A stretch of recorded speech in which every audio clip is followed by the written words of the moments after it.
we can resume. Oops. Thanks. Okay. So we got to the idea of meeting people, and in your specific case, we would like to start from the photograph you did in California, and the relation, of course, with the CCA collection. Maybe starting with the process of it. Okay, but in order to answer that question, I have to look at something because I can't remember. There's something I can't remember, and I'm going to see if it's written here, because it very well might be. It was commissioned by the CCA in, I guess, 1996 or 7, and why they commissioned me to do something that I don't remember. Mm-mm. So I think they were interested in the winery. I think they were interested in the architecture. I don't think it was me that suggested to do this building. I don't think I would have done that, even though I admired their work and knew it and even know them. So I did go to Napa. I did decide to go in the winter because the vineyards seemed that they would be more interesting in the winter without their leaves, because you could see the architecture. And like anybody, I went around and looked at the site, I looked at the building inside and out, and thought about what I would be able to photograph that would make sense for me. My procedure was very simple. And a lot of my pictures are very simply done. Sometimes people don't appreciate the fact that many of my pictures are done just like anyone else would do them.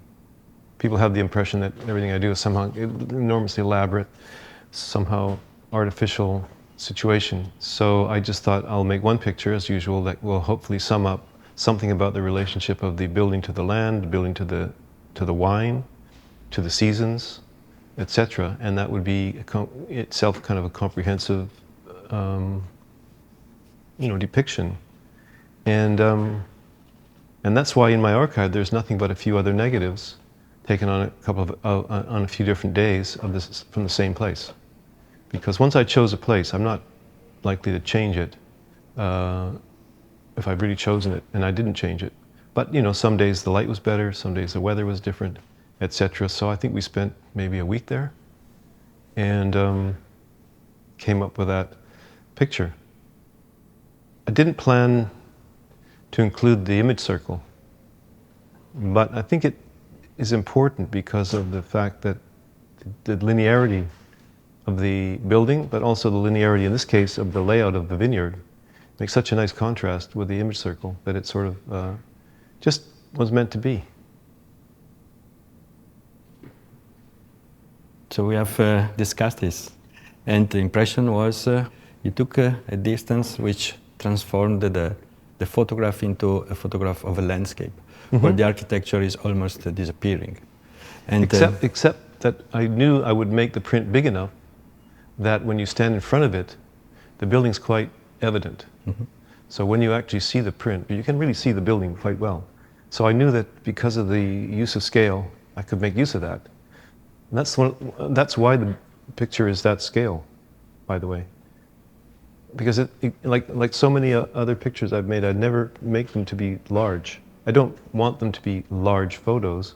I want them to be the right size for the subject. And when I did survey the whole territory, I kept getting further back from the building because the vineyard got more and more interesting. And so I knew that it would have to be an image that would the image would have to compensate for that removal backwards in the print size.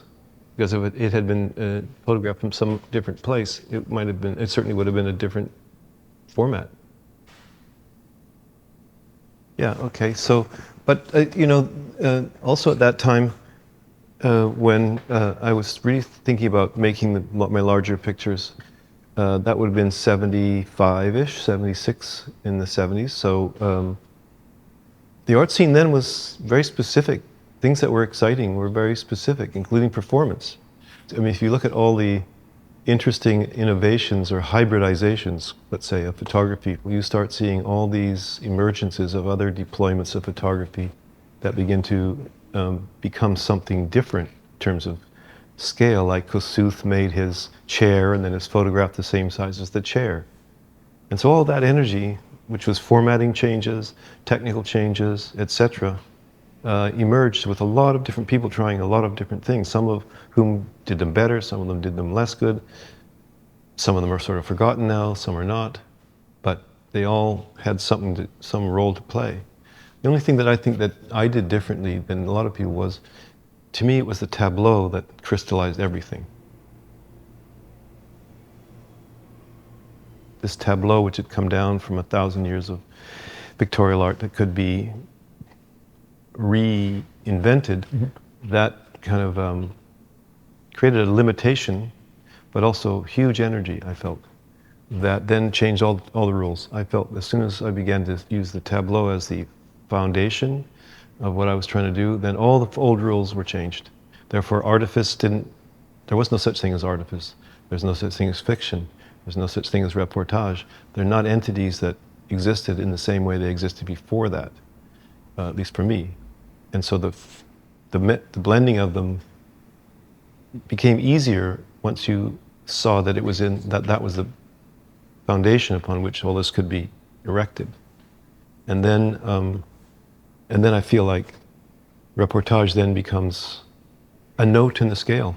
Feels like maybe there's a little too much magenta. So I can see the magenta now.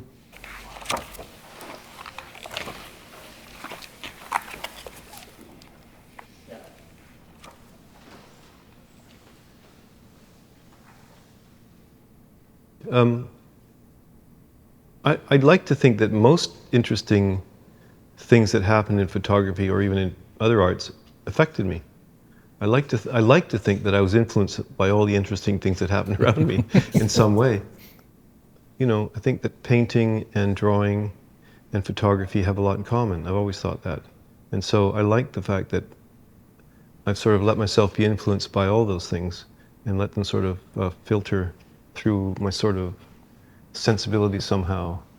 And so sometimes qualities that come out of the other pictorial arts can actually help you a lot. And that includes film, of course. I don't necessarily have to start by going anywhere. So I could also start, or find a start, by reading something or some other immobile activity. I could just remember something. For example, a picture I just finished making of a woman who'd just fallen from her horse was something that was originally told to me 30 years ago. So somebody I knew had seen a woman fall off her horse, and I think he helped her or something. And then he came and mentioned it to me and said, that could be an interesting picture. People do say that to me occasionally, not that often, but he did say it and I remember it. But I didn't think so at the time, for whatever reason. And so I completely forgot about it. And then it just came back to me all out of the blue. I don't know why I hadn't seen any horses or anything like that. It just occurred. So I didn't have to go anywhere or do anything to get that to start, or a starting point. But then when I wanted to do it, I had to start moving about. But I knew where to go in that case because there's certain places where you'll find the horses. So I might not have to move out in the world just to find the trigger, but I do it too. And I said for a lot of years that I do that, but I never photograph anything. I mean, I do whatever I do, and I don't really mind. I don't have any strong feelings about the context of where my pictures ought to be. And maybe that's because I feel like pictures in themselves, if they're ones we like, or we consider good pictures, can really contribute to a lot of contexts. They really don't have one frame of reference, I don't think. I don't think my pictures have necessarily one frame of reference. And so, you know, it would be perfectly fine with me for this to be in an exhibition of topographical photographs or landscapes or anything. Because photography is so complex, it isn't one thing. And aspects of reportage, let's say, appears always in photography.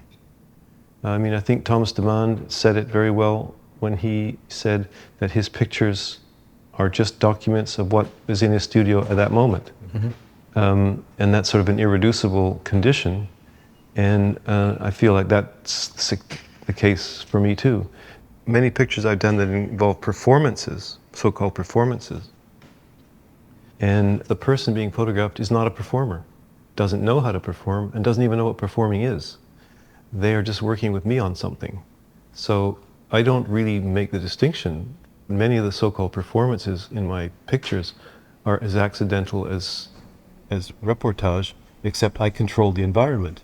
But I can't really control the person. I think that if you do highly conventionalized photography like fashion or celebrity photographs, those are much more controlled because everybody knows the game. Whereas I don't have a game and nobody knows the rules of my game, not including me. So reportage creeps in always in those places. And that's why when I like my own pictures, I feel that weaving has been done really well.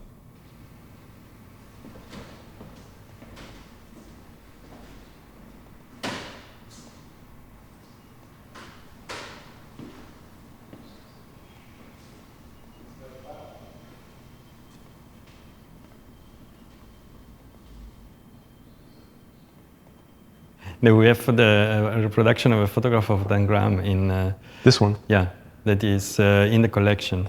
And it's, I mean, you have been working with him on several moments. Yes, for many years. How do you describe this attitude to photography by Dan Graham, which well, I think he called it a you hobby. have been also very close to? Yeah, he called it a hobby, and I don't think he was I don't think he took it that seriously in sense like I take it. It was just one of the things that he did, and he wasn't very interested technically in photography. For him, photography was really kind of a notational thing, along with being something that he could use to. I saw it as him making mental notes toward other projects. So, I mean, I can't think of someone whose work is more different than what I do. I mean, it was literally about as far to the opposite side as you can imagine from what I do. But, you know, I think he had a pretty good idea of what he wanted to do, and he had an interesting way of looking at things, which is all you really need to at least achieve something in photography, is be an interesting person with an interesting outlook on the world and have a camera in your hands. That should lead to something unusual.